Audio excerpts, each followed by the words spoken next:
And let's welcome in a lovely lady. She has been in so many things. She has an accomplished resume. She was just recently in the movie Knives Out, which we all saw in quarantine. But she's always going to be Martha Kent from Lois and Clark, The New Adventures of Superman. Let's welcome K Callan. Hi. So good to see you. You look great. And thank you so much. How has quarantine been for you? How have you been dealing with this as such a creative person? Well, it's, actors are always home anyway, so that part's not different. But I'm busier now than ever. I'm taking a Zoom acting class. I'm taking Zoom Spanish. I'm, so many things, plus just regular life. That's wonderful, and we're glad that you're staying safe. Our next guest, let's welcome in her. She has an accomplished role. You know her from the Beethoven franchise. You know her from the Nanny, but this is DC Stars. So let's be honest. I heard her in the pre-chat. This is the voice of Supergirl. This is the Supergirl we all love. Let's welcome Nicholle Tom. How are you? I'm good. Happy to be here. Yes, and it's so funny because you've done live action things, so you have the difference. But I have such an affinity for voice actors. When you get to voice a part as iconic as Supergirl, must be pretty quite a thrill. Oh yes, I was thrilled to the gill when I got the job. It was very it was like 15 years ago. It was a long time, but I did it for very many years. So I loved being Supergirl. And it goes over really just well like with her. my stepdaughter too. You sound just like her. I can't get over that. All right, we have another addition to the panel. This man has had an accomplished acting career, both in the voiceover world and, of course, live action. And he was Gregor on the episode Lucky Leon of Lois and Clark, The New Adventures of Superman. So how about this? Let's give a big round of applause for Mark Rolston. Yay, Mark! Wow, Gregor. You would have mentioned that episode. I have K Callan here. I had to do the tie-in. They would take my superhero card away, but also accomplished DC animation. You were Lex Luther in Young Justice. You were Firefly in the DC animated universe, that same universe that Supergirl lived in. So you have all kinds of ties to the superhero universe. I do indeed, yeah. We just started up the 4th season of Young Justice. Thanks to all the fan base. Warner Brothers tried to get rid of us after 2, but the fan base clamored for our return, and we've got another season in the lockdown, so thank God for that. Animation is doing so well, and I can't imagine, just to piggyback off that, literally Young Justice was done. Like, that was canceled. And that literally came in, and you are literally talking about something that social media created. People went online and they would just bring back Young Justice, and that's 3rd season. I think it was more rewarding to see it from a fan's perspective because people were responsible for it. Absolutely. It was the numbers were huge, and I guess somebody over at Warner Brothers finally woke up and saw that there were hundreds of thousands of people tuning in to watch reruns of our first 2 seasons. So thanks, fans. Really, you're the reason we're here. So thank you so much. And Young Justice, Nicholle, is really only has its sea legs because of Batman the Animated Series and Superman the Animated Series and what became Justice League and all of that. And you were Supergirl. And, one of the neat parts about it was a unique story for Supergirl. It wasn't what had been seen in the comics. It wasn't in that movie. And God bless Helen Slater, but that's a hokey movie. This was like a grown-up story about an origin of Superman's cousin. It was a great show. The stories were awesome. I loved working with all of the other voice actors on, in the circle, and just everybody reading their parts. And it was so much fun. like a party. And they didn't promote it. I remember the first time it came out, they didn't promote it, and Superman is looking at all these like dead bodies, and then there's one alive, and it's you, and you see it, and then the next thing you know, you're flying through Smallville, and it was very, very exciting. Speaking of Smallville, K Callan's actually been there. Do you know where Smallville is? Oh, well, of course I do. I don't know where it is. You know, I haven't been to Smallville. I've only been to Metropolis, actually. Oh, that's right. You know, which is in Illinois. That's right. Metropolis is in Illinois. Looking back at Lois and Clark and seeing the reverence for that show, indeed, I remember I did a Wizard World panel with Dean Cain, and the fans are just gaga for a show like that. What about the idea that a show can have a legacy like that all those years later? Well, I think, first of all, Superman has a legacy. All these superheroes, everybody is always there. But that particular iteration was so clever and so adorable in the way that they handled it. And there was so much humor. And then, of course, Dean is just so innately likable, as well as Terry. So I just think we had a great group of people. We had wonderful writers. That makes the difference. The best line from Martha Kent in that entire series is when you're sewing the costume and he's unsure about the glasses and you say, "Son, I don't think nobody's going to be looking at your face." I just thought that, and all I'm thinking at that time, and I'm thinking how progressive, how forward that was, and that like that's so tame considering what you see in today's right. genre. Right. Well, one of the things that, you know, and we're going to get to questions and the like from all the different countries and all the folks that are coming in, and it'll be specific. But Mark, I wanted to talk to you about just the idea that different roles and just some of these iconic roles. You were the first ever Firefly, for example, but when you take over Lex Luther, that has a pedigree. I mean, there's been a live action Lex Luther. There's been many live action Lex Luthers and many voiced Lex Luthers. What's the difference between taking on a role that no one knows? I mean, Firefly, we've all seen in comic books, but we had never seen him in an animation. But then when you do Young Justice, you're taking on a character that everybody knows. Yeah, you know, taking on Firefly, you know, it was of my own creation. But surely when you approach a character like Lex, I mean, you have to delve into what's gone before. But luckily for me, the creator and producer of Young Justice had a particular idea for Lex in mind. He was, I love this word. I think if you had to describe Lex Luther, he's lugubrious. So you know, they were happy for me to be very arch, not arch, but very erudite, extremely wealthy. And so that was fun. So it was just another character trait that I was able to add to it. You know, hey, what a brilliant creation of Stan Lee.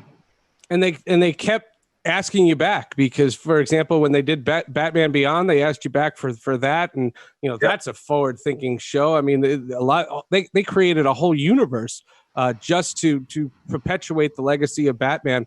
Well, what was your relationship like with Bruce Timm and Paul Dini and those cats? To you know, they kept wanting you for different things. I was shocked. I you know enjoyed taking a stab at Lex, and I just thought it was a one-off. And then when I got asked again, I thought someone might have something to say about it. That you can't do it twice on two different shows, but it happened. And, yeah, just very, very grateful. It's a wonderful character. Bad guys are always the most fun to play, right? Heroes, they may get to kiss the girls, but not as fun to play. Well, and Nicholle, if you think about that, you also played a bad guy in that same universe, because even though you were Supergirl, in the Justice League saga, spoilers, but it's 20 goddamn years old, so don't worry, you should have seen it already. You play, I believe it was Galatea, which was because they weren't allowed to call her Power Girl, even though you were Power Girl. And that was you too, right? I completely forgot about that. Yeah. Oh, come on. I'm sorry, but I did. Oh my God. I gotta text you some notes here. Yeah, please. Please do. I thought you were going to talk about Miriam Loeb from Gotham. But is that and we could have gone there. You know, because she was sort of, well, she was just disturbed, you know, living in the attic for 14 years. I remember. And, you know, crushing little bird heads. Yes. Necklaces. Gotham is such a different tone than Lois and Clark, for example. Like, you're talking about two totally, and they could be about two comic book heroes, but they're very, very different shows. So different. What a different take. Yes. Yeah. A little darker. But so you don't remember playing, you were that clone of Supergirl? You had a fight scene against yourself? Yeah, I remember it now, but I when you first mentioned it, I was like, that's so funny. He has mistaken with someone else. It's like maybe Supergirl wiped it from my memory, or Galatea, or you know, it's been wiped from my memory. Wow. I mean, I remember it though now, and it was but I can you refresh me on the entire episode? Like, sorry, this is from my memory. So they created Project Cadmus created a bunch of heroes, and they were knockoffs of the old Super Friends characters, and they cloned Supergirl, but she was all grown up. And so she was an adult, and she was causing all kinds of havoc, and Superman couldn't stop her, and Supergirl was the only person that could stop her. And you have this psycho fight with her where you're talking to each other, trying to psych each other out. And all I kept thinking is that's the same person, and I didn't even know you then. I want to rewatch that. Like, I mean, screw this panel. Let's all do that. Yeah, let's. I mean, can we put the link? Put it right up there on YouTube, or I mean, how can I watch that now? I'm sure if you search for it on YouTube, you'll find it. Really? Sure. But if anybody from Warner Brothers is watching, yes, you can buy the DVD and the Blu-ray. But maybe you could just send it to me. You know, maybe I should get the box set. Good luck. All right, let's get some questions from the fans. This is from Rhonda, who says, "Do you prefer to voice act or live action?" Kay, have you done voice acting?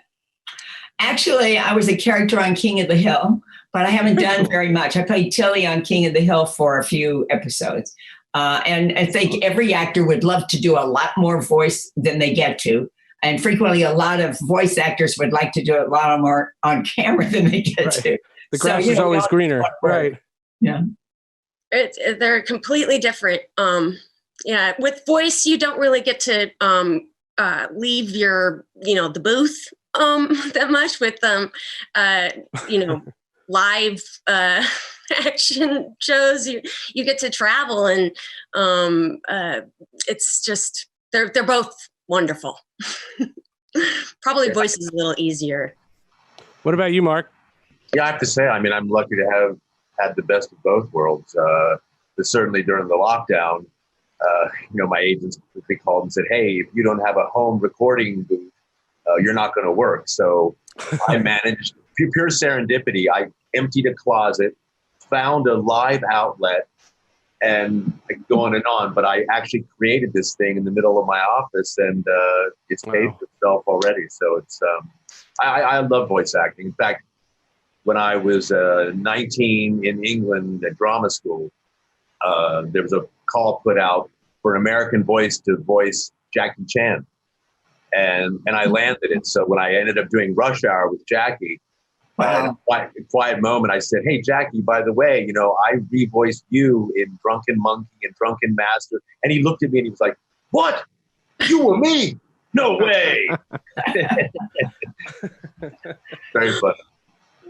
I love them both, but certainly we're all doing a lot more voice these days than live action. Can I just go for just a minute and just show the reverence that we have for K Callan's career? This is just television shows. These are just television shows. You were on One Day at a Time, Route 66, Barney Miller, All in the Family, Rhoda. You were on Police Squad, Newhart, St. Elsewhere, Quantum Leap, and people in the chat room just went bananas because I said that show. You put the makeup on, and I remember seeing this. You were on Deep Space Nine. How I Met Your Mother, you were the grandmother. I remember that. So it wasn't How I Met Your Grandmother. And you were on Veep, which is one of the funniest shows in the world. And I'm only scratching the surface. So literally, like, the amazing career. And we haven't even touched your movies. It's been fantastic. Thank you. What was Quantum Leap like? I'm sorry, I'm a nerd. It was really great to do that. And what was even more interesting was that, I don't know how long ago that was, like 30 years ago, something like that. I was at the Geffen I'm an old nerd. I was at the Geffen Theater one night a few years ago, and someone came up and called me by my character name from that show. Oh my God, that's wild. Those fans are really fabulous. I heard they did that to Nicholle, but she didn't remember the name. I was like, what? I couldn't resist. I was on Quantum Leap as well. Block things out. You were? Yeah, but it was so odd. I didn't actually appear. Well, I did appear as me, but they used a clip from Aliens and used it on Quantum Leap. So, is that a double residual? Unfortunately, no. It was on The Sopranos. They used a clip from Beethoven on The Sopranos. Oh wow! So you got two. You got paid for both. I just got paid for the clip or whatever. But then it was an appearance on The Sopranos. So doesn't that count as being on The Sopranos? I don't know. I've never gotten a residual. Yes, that wasn't in my notes either. But we could do that show too. Wow, could you imagine doing a Sopranos panel? That would have to be that would be great. Imagine. I don't know if Wizard World they would be like bleeping everything out. You can just imagine. Jeannie writes and says, "What was your most memorable role beyond your voiceover superhero work?" This is for Nicholle. Love Nicholle from Beethoven, Kay from Knives Out, and Mark from Shawshank. And we haven't gone to Mark's whole. I have that whole list too. We're doing that later. What was that a question or what? What was your most memorable role beyond your superhero stuff? Minor Accomplishments of Jackie Woodman was my most favorite show that comedy show that I've worked on. Probably playing Miriam Loeb on Gotham that's wild. Right up there with one of my most favorite parts to play. I loved doing the Book of Ruth, and I loved playing that damaged character. I also liked working with Gary Cole on Seduction of Innocence. That was one of my most favorite roles randomly. So there's a few. Right on. When you were on Gotham and you met Ben McKenzie, who plays Commissioner Gordon, and I did a panel with him, a wizard panel with him, and I didn't realize he's not the tallest guy. And they film him as this diminutive Commissioner Gordon, and he's always they always look up on him. And I walked, and I was like, "You're not Ben McKenzie. There's no way you're Ben McKenzie." And it's just a testament to the great filmmaking in that show. Yeah, well, the director who directed me on Gotham, he was also the same director as the Book of Ruth, Bill Eagles. Oh wow! I think that the camera angles, cinematography, everything was just done to the very detail on that show, and just to make him look. I don't think he's amazing in it. Right, he was amazing in it. I had no idea. It was wild. Bigger. Jonathan says the episode that we're talking about is on the DC Universe streaming app. Oh, okay, good. Yeah, that's my little my appearance. I was on the DC app once, and they had 450 shows, and they just recently closed their doors. And so I said congratulated them on 449 great shows and one show. This is Carla says, had the pleasure of meeting Kay at the Hollywood show recently, but somehow didn't talk much about Knives Out. You were superb. Can you talk a little bit about that experience and working with the cast and Ryan Johnson, of course? Well, when we talked at the Hollywood show, I don't think Knives Out was out. And it was like a big secret about Knives Out, and particularly my part in Knives Out. And so that's why we didn't talk about it. But it was a wonderful, wonderful film to be part of. What a terrific cast. What an adorable show. And Ryan is just the best and a wonderful director. I enjoyed it so much. That's great. And the comments continue to come in. We're on all three streams. We're on YouTube, Facebook, and Twitch. And I'm partial to Twitch. I like the folks on Twitch. But if you're watching on Facebook, by no means do I have any angst against you. You're totally fine as well. Shall we roll down, Mark? Can we go through your television credits? Sure. This is an insane list. You were on American Playhouse. You were on Tour of Duty. You were on Matlock, Tales from the Crypt, Jake and the Fat Man, In the Heat of the Night, Murder, She Wrote, Star Trek, The Next Generation. I mean, these shows are endless. The X-Files, we mentioned Lois and Clark. You were on Jag. You were on Walker, Texas Ranger, not this remake of it. Men in Black, the series. You were on Profiler, Godzilla, Max Steel, Touched by an Angel, Alias, NYPD Blue, Curb Your Enthusiasm, which I have to ask you about, CSI Miami, The Closer, Supernatural, The Mentalist, and I mean, I could go on and on and on and on. What haven't you been on? Congratulations on this amazing career. Wow. And that's just the televisionography. Yeah. How fun is Curb Your Enthusiasm? That is so not a DC Comics thing, but how fun is that with the improv? That was such a blast. I mean, because Larry David is a very entertaining fellow. But you know how they do it, or at least on that particular episode. Mine was the one where a dog came and was sniffing out with a construction site that we were. I was playing a builder, a contractor, and the dog sniffs out a pair of panties. Very unusual. But, the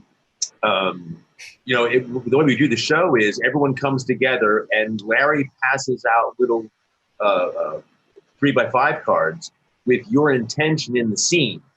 And then he says, go. And we had like 30 actors and everybody is just improvising and going crazy, none of which could even be included in the scene. And then Larry comes back and he goes, okay, you can say that, but you don't say that.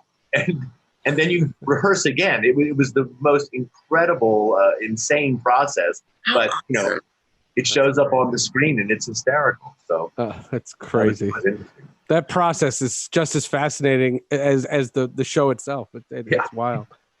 Speaking of Mark, this comes from Adrian. I think I'm saying your name correctly. Mark, such a fan of yours. What does it feel like to be part of such a hugely loved movies? Alien, Shawshank. We didn't even do the movies. Saw, to name a few. Does one stick out as the role you're most proud of? Well, I think Shawshank, that's my most memorable role only because for all the wrong reasons. I think I scared the shit out of most people. But to be honest, the role I had, which I created for Supernatural, Alistair, Demon of all demons, that was the most fun I ever had on any set anywhere because that's awesome. The creators, when I went up to do this role, they were not on set. So they had one of their production team or one of the lead producers was there. And he just let me go. He let me do. So I did this. It was one of my most favorite roles because as I was watching the transmission of the first episode, I was sitting with my family and my youngest daughter retreated to the edge of the couch. And I was like, sweetheart, what's the matter? She was like, Dad, you were so weird. Why are you talking like that? This is really creeping me out. And I thought, yay, I succeeded. So yeah, but Alistair, Demon of all demons, albeit dressed as a bad insurance salesman, was probably my most favorite. Nice. Very cool. Very good. Kay, Lois and Clark, as we mentioned, has such this fan base. This year, the CW announced they're doing a show, which is going to sound eerily similar, called Superman and Lois. And all I wonder is, do you think that fans are going to fairly or unfairly compare that show? Because one, compliment to a lot of the new stuff is it's really unique. I mean, I don't think there's been a show like Arrow before, but we did have Lois and Clark. So what could they do that maybe you guys didn't do, or what did you guys want to do before, the show was canceled? Well, first of all, we had been picked up for another season. And then Terry got pregnant. And so then, like all bets were off, so we didn't get to do it. So we never had any kind of closure on it. I have no idea what they will do, but what I would mention is what you mentioned is our totally different take on things with all the humor. And it's quite possible they won't do that, that they'll do it from a different tonal place. I just think, we would have all loved to have gone on. We lost our creator, Deborah Joy Levine. Yep. And she brought so much to it. And after she left, Eddie and I, she had drawn such beautiful characters for each of us. But then when she was gone, I think the writers just wrote a bunch of stuff and said, Eddie, you take this, and Kay, you take this. And so we kind of lost our place in it. So that was disappointing. But it was still and Dean and Terry were just so perfect for it. And wasn't there a story about John Shea didn't want to keep going cross country? He was living in New York and you guys were filming in LA or vice versa. And so they killed off Lex Luther and then he mysteriously came back because it's DC. And this is a story I never heard. And that he was in every episode in the first season, but then he was sporadic in the other ones. And that was always a big thing. That was always a big deal. Lex Luther comes back. Oh, yeah. I didn't know that. But by the way, wasn't that a great choice to have somebody who looked like John Shea be Lex Luther? I mean, he was so charming and, like those two sides of him. And it's interesting because John Shea was the first Lex Luthor before or after Gene Hackman. Gene Hackman, yeah. Right. So Gene Hackman had been Lex Luthor and you didn't have Clancy Brown or Mark or any of the, you didn't have Michael Rosenbaum in Smallville. Like John Shea was Lex Luthor and he had to play the businessman Lex Luthor. Gene Hackman's character, he just wanted land. He was always trying to get California. But John Shea had some actual character depth. Yeah. Well, it was the way it was written. It was the way it was written. And then the actor, putting just the perfect actor in that part for all that energy was the beauty of it. Oh, Lois and Clark was so good. And the legend of Lois and Clark is that you guys led to one of the greatest comic book stories of all time, the death of Superman, because they were going to have Lois and Superman get married in the comic books. And at the last minute, the producers from Warner Brothers said, you can't do that. That'll kill the momentum of our hot new show. It was right after season 1, Lois and Clark, The New Adventures of Superman, and they were lost and they didn't know what to do. And one of the comic book writers, Mike Carlin, tells this story amazingly, says, let's just kill him. And they did. And they did because of Lois and Clark, The New Adventures of Superman, because they didn't want to get them married. And they synced up that in the comics, they got married right when your characters did. And it kind of killed our show. Oh, yeah. Yeah, it did. Well, no, what really killed our show was the clone. When the clone because and my son was telling me, during this time that the clone story went on too long, and that then when they found out she was a clone and then then the real Lois didn't know him, everybody was like, we don't want to go through that journey again where she finds out that he's Superman. Yep. So it was probably not but they had been told, they told the writers they could do anything that they wanted to, except they couldn't get them married. I think that was it. So the writers were like, well, we'll get the clone to marry them and so forth. Yeah. So it was not the best choice. The older version, Galatea. Yeah, here she goes. Now she wants to redeem herself. There she goes. I totally remember that. And that scene where it's raining and Clark asks her to marry him and she pulls off his glasses and says, who's asking? You were Superman. And then they go to the summer break. They went months without resolving that. I was like, oh my God. I hate when shows do that. I hate when they do that. All right. More questions here. This is Nicholle, who says, love Kay and Lois and Clark. The chemistry between Kay and Eddie, we haven't talked a lot about Eddie today. Dean and Terry was fantastic. Was filming just as much fun as it looked? It was, and particularly with Eddie and I, because, everybody, Dean and Terry were successful working actors. She had had a series before. I don't know whether he had, but Eddie and I were just, we got our own trailers. We were just so excited. And so we were both kind of cloned together. We had the same agents. And so we knew each other. And so we had a good time. We really did. Eddie Jones we're talking about, and Eddie passed away a couple of years ago. And I remember on social media, I saw Terry Hatcher write such beautiful things, and Dean Cain wrote such beautiful things. And it's kind of one of the neat things about Twitter, especially for folks that remember that show, to be able to use it for positive purposes, not the cesspool that it's become this nowadays on social media. But it was really, really, really special. One more question for Kay. Do you have any Lois and Clark memorabilia? And for that matter, do Nicholle and Mark have favorite items from any sets? I think Beethoven was walking behind you, right, Nicholle? That was my poodle. Chesty.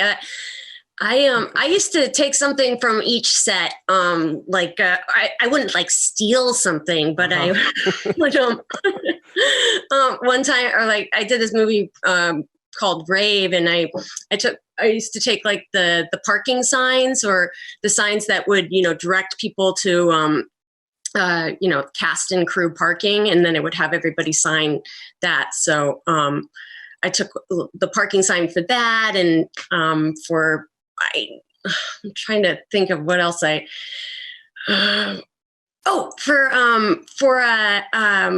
Gotham, I think I took like a little picture from the attic. Oh, wow. So that's very cool. Yeah. What about you guys? What thievery did you guys do? I didn't steal them. It was given to me. Yeah, exactly. I was given a couple of really juicy things from Shawshank, but at my brother-in-law's request, when he found out I was doing Star Trek and he was a crazy Trekkie, he was like, "Hey, you got to ask them if I could just get one of the emblems, the buttons on here." And I stupidly asked, like, can I have this? And they were like, "Do not do that." Like, you had to sign a whole waiver, like, not remove anything, and they'd come after you. So, I sort of put my foot in it there. I have a couple tiaras. Like in a few shows, I randomly had tiaras on. So I had 2 tiaras. It's a shame we didn't wear one today. I didn't see it. Well, we didn't know we were saying goodbye for the last time. And so I don't even know what I would have asked to take or whatever. I think the thing I do have is the parking pass, to get on the studio lot, which you're supposed to give back. And it's like, over my dead body. Do you still use it? It wouldn't work now, of course. But it's like, it's just I have something from that. And actually, our family tradition at Christmas time is we have a party and everybody has to make a decoration, have to repurpose something in the house into a decoration. And I believe I cut that into a Christmas tree, and it's now hanging on my tree at Christmas time. Oh, very cool. That's awesome. That's very cool. Did you get to keep any of the costumes from Star Trek? Because you had some elaborate stuff, didn't you? Who are you asking? Kay. Me? Oh no, God! I was just a guest. But I'll say this about Star Trek. They do the prosthesis and everything, so you have to come in ahead of time and breathe through a straw while they put all the stuff. Google the pictures, folks. Check her out in Star Trek. It doesn't even look anything like her. Yeah. But anyway, so there's that. And I was doing Superman at the time, Lois and Clark at the time, and it was like very exciting. Oh boy, I'm getting to be on this. And when I went in to do that, it was like, this is thrilling. And then every morning at 4:00, it was like, this is thrilling, because they'd have to put all that on, and you go till like 10 at night, and they would have built in another hour to take it off at night. Oh, God. So for like the first 2 or 3 days, it was like, this is so much fun. And then pretty soon it was like, I'm so glad I'm not a regular on this show. It's like, it would just be awful. And Renee Auberjonois, as the end of the day would come, he would start peeling off his face so they would be ready to get off when he got I realized this is why they get the big bucks. There's no other life. You're just there all the time, before the sun comes up, when the sun goes down. When you're a guest star, it's like a different thing. But just think about being on one of those shows for years and years. Oh, my Rich, goodness. but, missing a lot of things. Yeah. All right. We have time for one more question here. Who was your favorite superhero growing up? Did you have one? We'll go all three. Mark, let's start with you. Without a doubt, Superman had to be. In fact, I recall when we lived as kids, we used to get all the leaves in the fall, and we had a tree house, and we would tie a bed sheet around, and we would dive off the tree house into the thing, pretending we were Superman flying. I think we injured ourselves a few times. Yeah. Very, very un-Superman-like. So surprising. Nicholle, what about you? Did you have a favorite superhero? Probably Batman. Just because of all of the Batman movies and, Catwoman, even though she wasn't a hero. But I wanted one of those hypercolor Batman shirts as a kid. And That's it's awesome. Definitely Batman. Okay, what about you?